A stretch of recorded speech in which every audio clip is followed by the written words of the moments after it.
Hey VC, this is Carlos from As the Table Turns. I wanted to come on here and share two trips that I just recently went on. One was to London, and I was there on a business trip, but I was able to stay a couple days extra at the end to do some sightseeing and also go to some record stores. I had been to London one other time, but that time I was in high school and it was just for one day, and I basically just saw Les Miserables, and that's all I really remember from that trip. So this time I asked Static Traveler from the VC where I should go, what record stores I should drop by. I asked him, and I believe he used to live in London, but I don't know for sure. Anyway, he told me of Reckless Records in Soho and Sister Ray's, which is basically a block down from Reckless Records. And I know Reckless Records from New York and also Chicago. So anyway, I went into those two shops, and then in just passing by, I happened upon another store somewhere in the Soho area. So we can go to that footage now.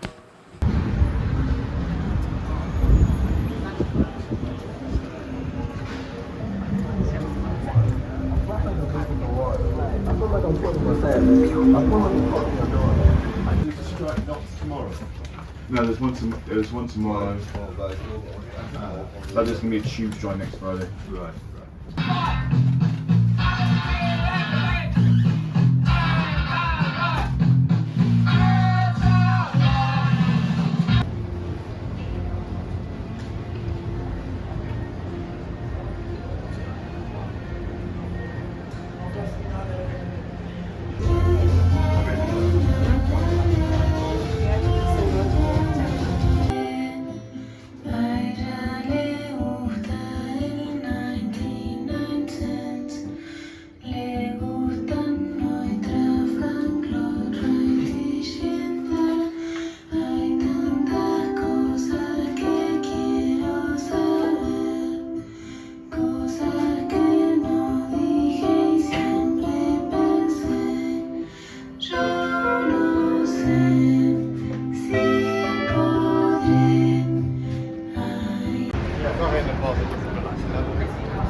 Sorry, go ahead.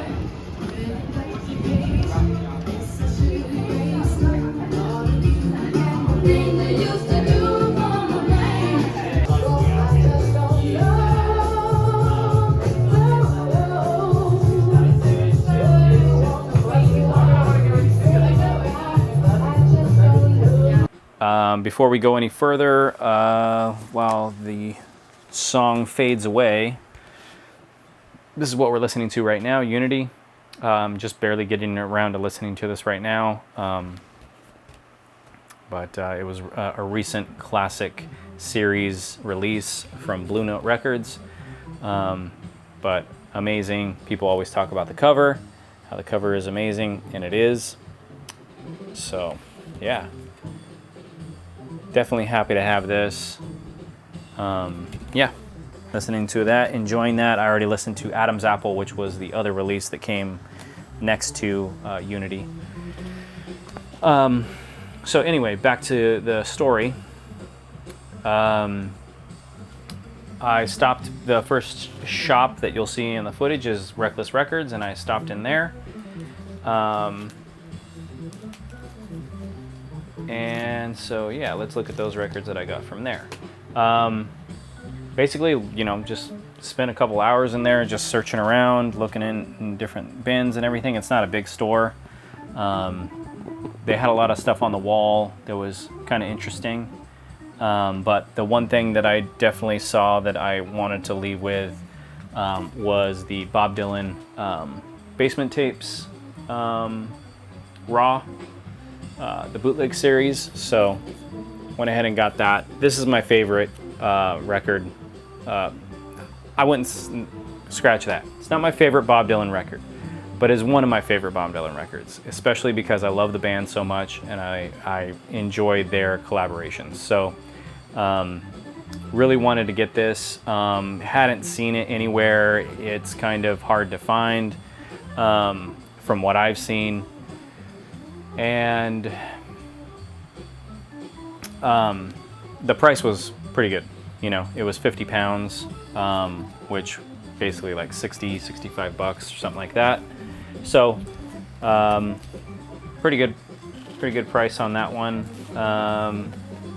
I also saw this. I used to have this on CD. I don't know if you guys remember this, but there used to be this store called Hear Music, and they had a lot of world music when I was in like high school and junior high. I used to go to Palo Alto near Stanford, the Stanford Shopping Center, and they had this store called Hear Music. Really cool store, very unique music, lots of world music, lots of classical music, lots of just different stuff that wasn't on, you know, pop radio or whatever. And one of the things that I saw there, and one cool thing is you could listen to, they had these kiosks where you could put on headphones and play different tracks. Or pick the different CDs. They had like 8 CDs, and you could pick each CD and then skip the tracks, and you know, go through and just kind of peruse different albums, which I thought was really, really cool. And I think Starbucks bought them for a little while and owned them for a little while, but and they kind of joined with Starbucks for a little bit. But anyway, really cool store that they used to have. They had them in a few different places. I think they had them up in Oregon as well, in Washington. But this was a record that I remember purchasing on CD, and Konono No. 1, Congotronics, really cool African kind of experimental street music, I would say, like whistles, and they made these like their own instruments and stuff like that, where they would hook up like a keyboard or weird instruments to make them electrical instruments, like, you know, just regular analog instruments that you would use, or you know, acoustic instruments that you would use, and they would electrify them and make them sound really strange and weird.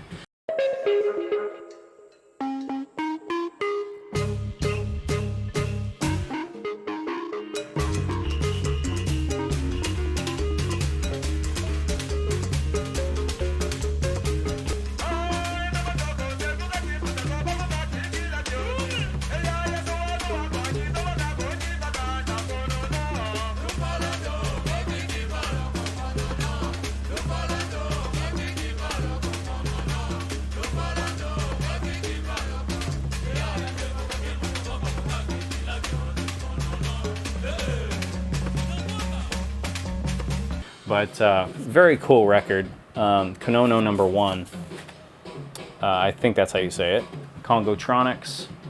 But yeah, a very cool record. I'm glad that I saw that up on the wall. Grabbed that down really quickly as well. This one I probably could have waited on, because I didn't know. I thought that this would have been sold out everywhere, but it's the Sonics. Boom. A Washington, garage rock band, but yeah, kind of very unique garage rock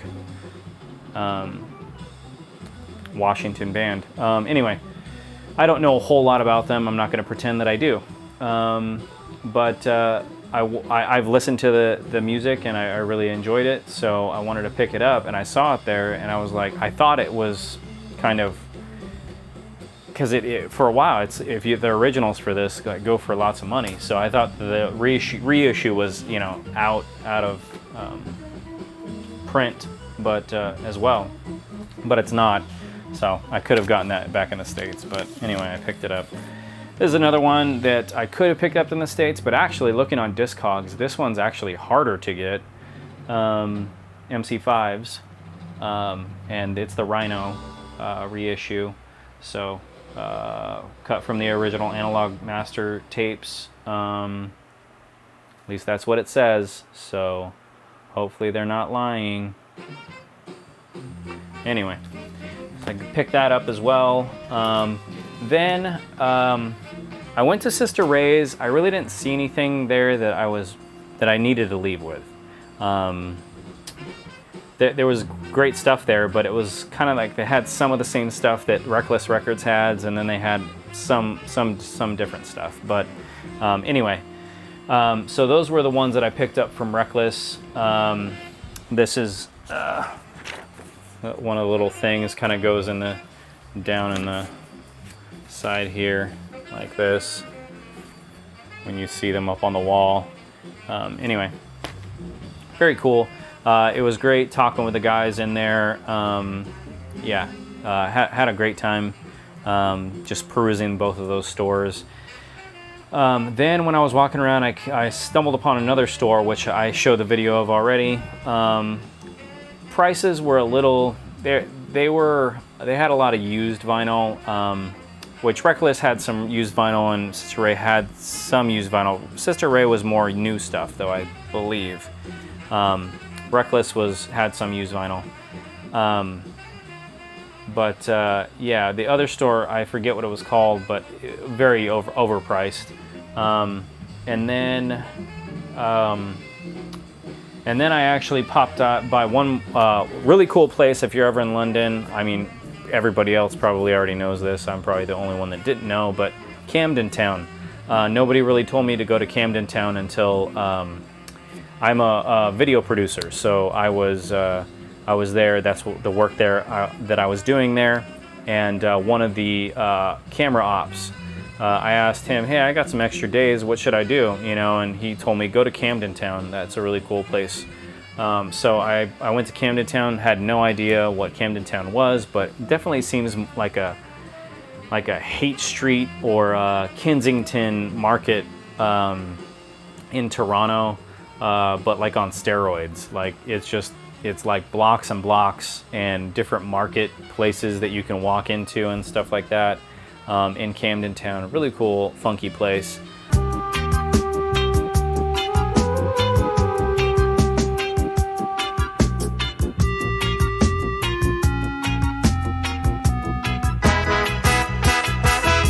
This storm is coming like a ghost town. All the clubs are being closed down. This place is coming like a ghost town. Yeah, went there and looked at some different record stores. There was one that was kind of specialized in reggae, and they actually have their own reggae label called Tough Scout. So I picked these up, Tough Scout. Let's see it real well. But yeah, pick these up. These are from their label, kind of reggae dub albums. This one's called Rough and Tough with the gorilla and the speakers on the front. And then this one, which I think this cover is really cool. Yeah, I think it's like symbolic of Camden Town, kind of all this kind of funky stuff here, but really cool. This one's a lot better than the other one. This one I would say pick up if you can pick this one up. It's pretty good.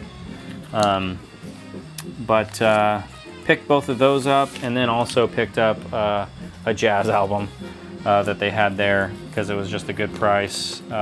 It was 10 pounds for Cool Gator, Willis Jackson, yeah, OJC.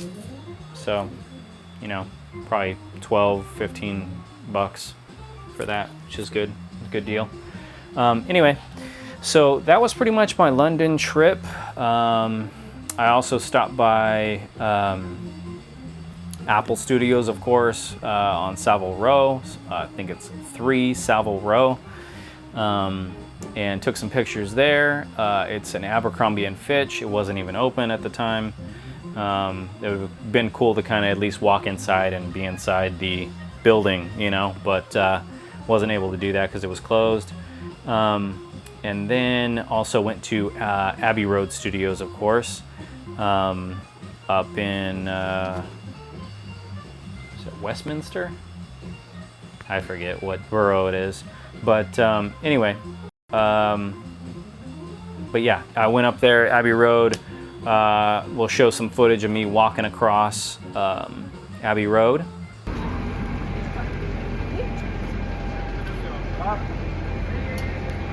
Also took some pictures, just Abbey Road, and went inside the store, bought some t-shirts for some family members and for myself, and pretty much got out of there. I was gonna buy a record. I was like, it'd be kind of cool to buy the Abbey Road from Abbey Road, but then I was like, I could get it anywhere, and what's the point?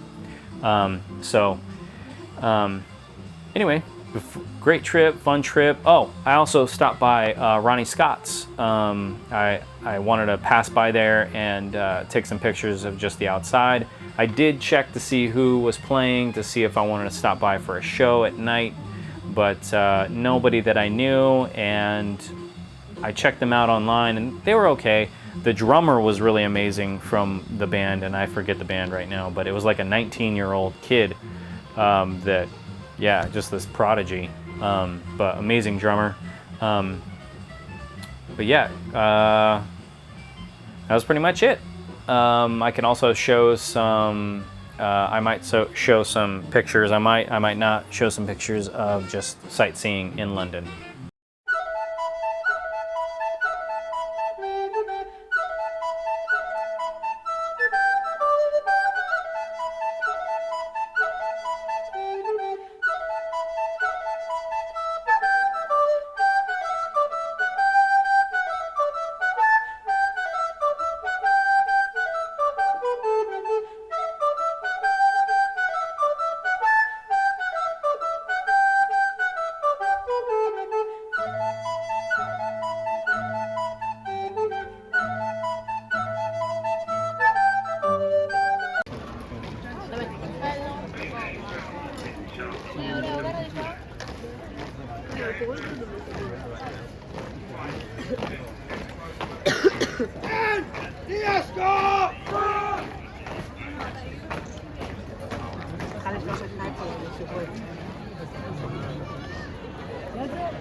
All right, for my next video, or not the next video, but the next place that I went to was very close to me, 2 hours away, up north in San Francisco. And I guess it's worth noting because I haven't been to San Francisco in a while because of COVID and just, yeah. Anyway, was up in San Francisco for another work trip. And was able to go to Tunnel Records. Mazzy went there and showed that place, which made me want to go and check it out.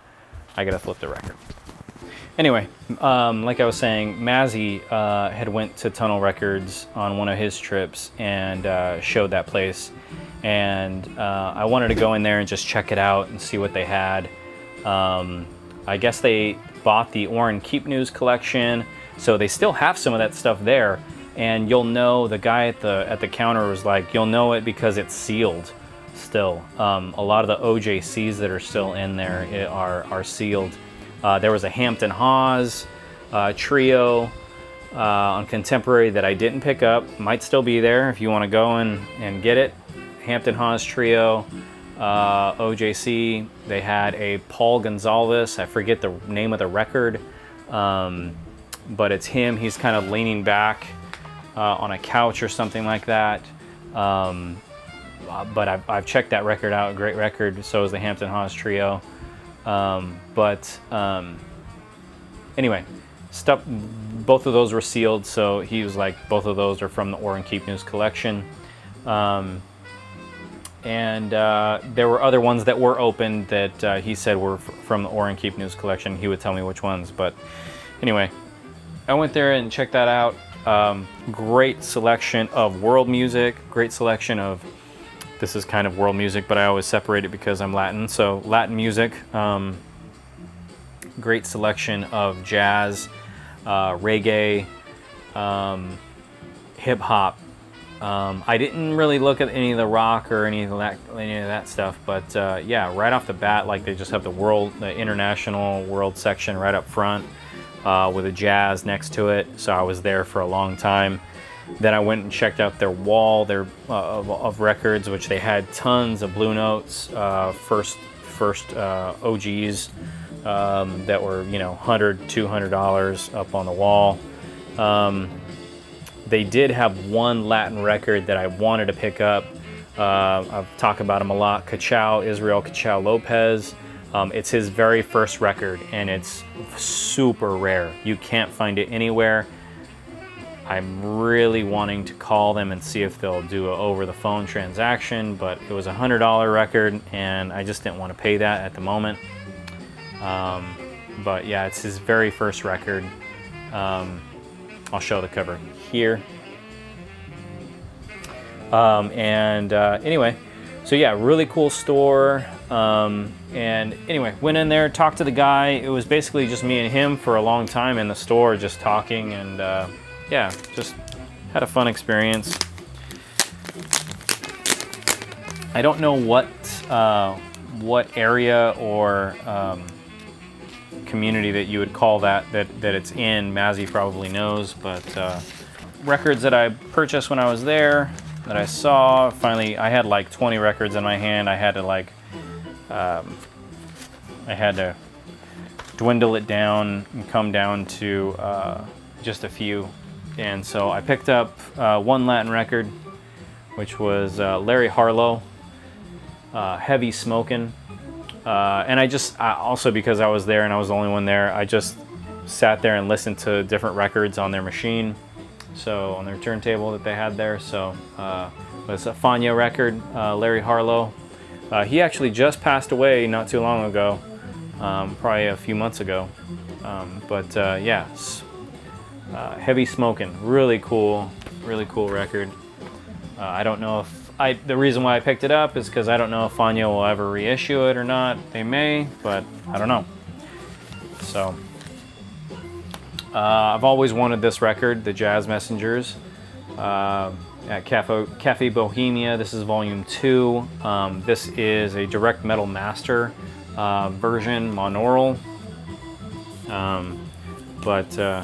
But yeah, it sounds great, looks great. It's like excellent, VG Plus, excellent, near mint condition. So picked that up. And then I also picked up this. This is probably a VG. And I don't usually buy VGs, but I've really wanted this record for a long time, and it's Sunny Side Up with Dizzy Gillespie, Sonny Stitt, and Sonny Rollins. It's not the Clef original, but it's on the Verve reissue series for the Clef. But yeah. So I was able to pick up all those. But yeah, great record. Definitely listen to that record right there. Anyway, yeah, wanted to just come on here and share my 2 experiences. I can show some footage now of me going through the store.